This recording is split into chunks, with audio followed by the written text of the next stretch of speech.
Yeah. I got you all set up here. So Okay. I really don't know what to ask you because it's just a whole different. I understand. What he was thinking. I'll just kind of try to free will it. This Maybe. is a memoir. And something Yeah. that will be passed down. Yes.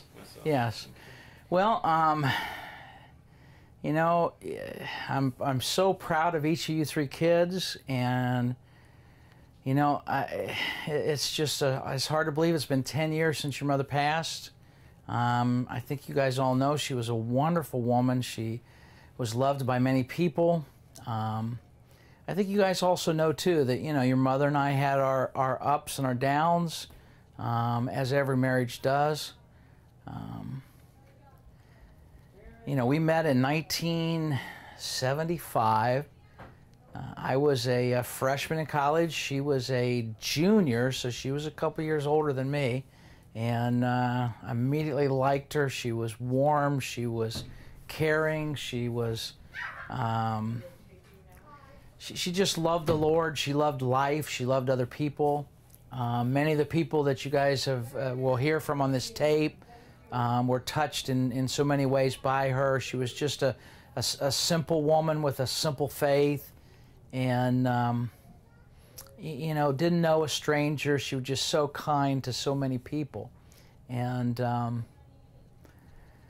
you know, I know it's been hard for you guys, especially Caleb. Caleb, you know, when your mom died being only 9 years old, you wish you could know her better. And I'm really hoping that this tape, these memories, that you know, you'll get an opportunity to hear some things about your mom and to know your mom perhaps, you know, in a better way. I'm excited about Nathan and Angie and you guys getting married, and Tamara and Stephen, and as we continue to grow as a family, and, you know, a different family than perhaps what we would have had if your mom was still here, but I know she would be proud of each of you.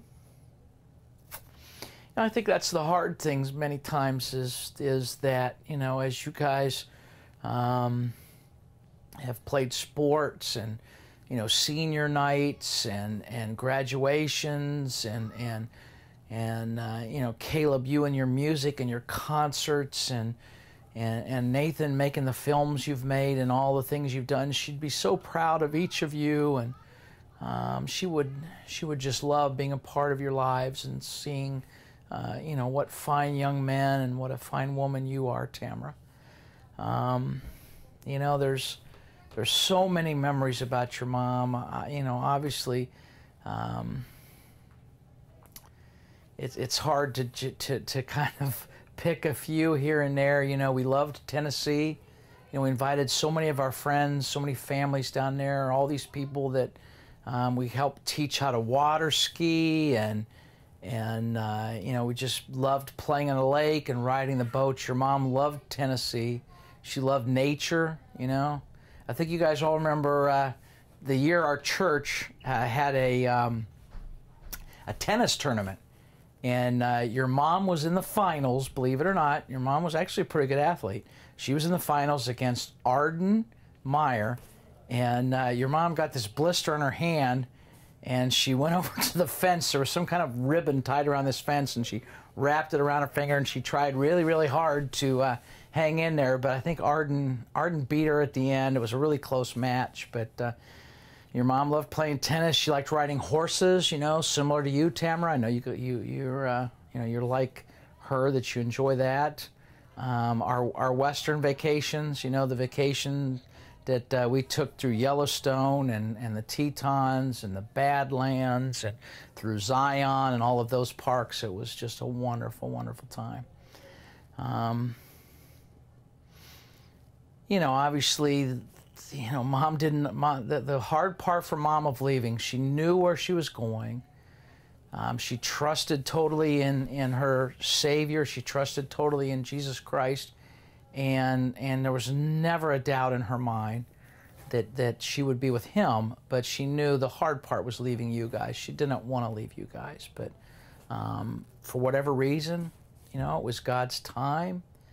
And, you know, we don't understand why that was, or you know what his purposes were, but you know his ways are perfect, and you know we have to accept that. So, but you know what's so exciting is the friendships and the relationships that your mother and I formed way back in 1975. You know, the Sandersons were here today. Alan Nicoronic was here today. You know, the Cucklers were here today. The Schaefers were here today. The Mantos, the Truaxes, and just on and on and on. Dwight and Vicki Schuler. You know, these are people that your mom and I met, you know, way back in 1975. And you know, in Christ, these are our brothers. These are our sisters. This is a family. In some ways, this family's thicker and deeper and stronger than our natural blood family. So I encourage each of you guys, as you head on in your lives, find good churches, find brothers, find sisters, find people that you guys can knit your hearts together to in that similar way, so you'll have those relationships too.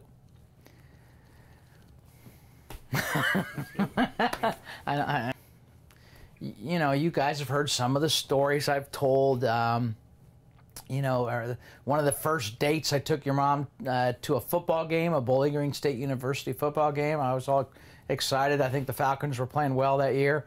And, of course, you know what a non-sports fan your mom was, so she brought a book to the game. And all the while I'm watching the football game, and she's just sitting there reading a book. So not too much. She never was much of a sports buddy with me. I think you guys know at ice hockey at Bowling Green State University was really big, and your mom was actually a ice dancer, ice cheerleader, whatever, or not really a cheerleader, but she did these things at halftime of the between periods of the hockey thing, and she loved ice skating. That was another thing she liked a whole bunch. You know, we love Bowling Green State University. We love the town, and especially the church that started there. You know, names like, if you guys have heard of, my first 4 roommates were George Garcia, Butch Morris, and and Bob Cooner.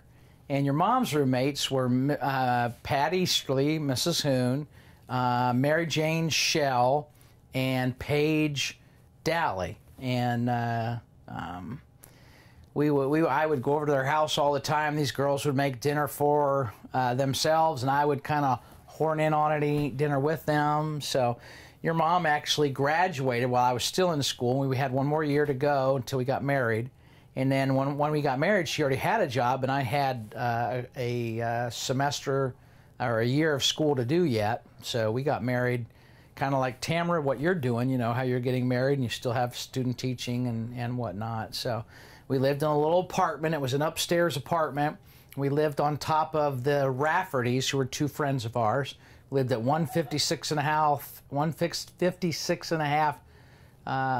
South Prospect, and it was in the upstairs. I remember the blizzard, oh gosh, the blizzard of 1978. Your mom had a job, but she had just switched from one job to the other, so she was in between paychecks. I was going to school. I wasn't making any money, and that was, I mean, she was shut out of school for like a week off from school. She didn't get paid for that week at all because she was kind of in between and stepping into a new position, and we had we had heat only because she and I heated with these little gas space heaters, so it didn't take any electricity. The gas was still on, but all the electricity was out throughout the whole city. So Brian and Sue lived in the bottom of this house. They needed the electricity in their blower, so they came up and spent almost 3 or 4 days with us. That was quite interesting. The the church in Bowling Green, some of the fun things we had picnics all the time. Got to play in church league basketball. Your mom got to play in church league volleyball a lot and loved that. She was actually very athletic. You guys may not think of your mom in those terms, but she was very athletic. And then when we got to Cincinnati, and you guys were homeschooled, and we got involved in all the track days and all that kind of stuff. Your mom really enjoyed doing a lot of that and being involved in in a lot of that. So, 1999 was just a really tough year. Your grandpa passed away in April of that year. And just before your grandpa passed, we had gotten the diagnosis about your mother. And I think vaguely your grandpa kind of understood that his daughter, that your mother, had cancer too. And that was really hard. When we got the diagnosis, it was just a shocker. Just couldn't believe it. But your mom was always so brave. And she just trusted God. She trusted God. She believed for a long time that He was going to heal her. And that through the diet that she was doing, she didn't want to do chemotherapy, and she didn't want to have radiation. She didn't want to have radical surgeries and whatnot. You guys know your mom. Nathan, you were born by cesarean. Tamara, you were born a VBAC, vaginally after having had a cesarean. And Caleb, you were born at home with no doctor. So, your mom wasn't big on doctors, but, it was our job. I mean, together, all of us, all those times we'd peel all those carrots and grind these 50-pound bags of carrots into juice. And, it was a time where we kind of all rallied around your mom, but it was also a sad, hard time. So, I'm not sure what else to add or to say other than it's my hope and my prayer that each of you would have blessed and full lives, that you would have children of your own, that your marriages would be blessed, that God would be with you, that you guys would be able to do what is your passion, what is in your heart to do, and to do it in a way that you would love and serve other people. So, I believe that your mom's spirit, your mom's drive and desire, your mom's caring and loving, those fruits of the Spirit, love. Your mom was very loving and joyful. She was joyful all the time. Peace, she was at peace, being patient and kind and faithful and generous and having self-control. She was a woman whose heart was given over to God. I used to joke and tell people, she was God's first, she was mine second. She was married. She seemed to be married to Him first, more so than me. But this has been a wonderful day, an excellent.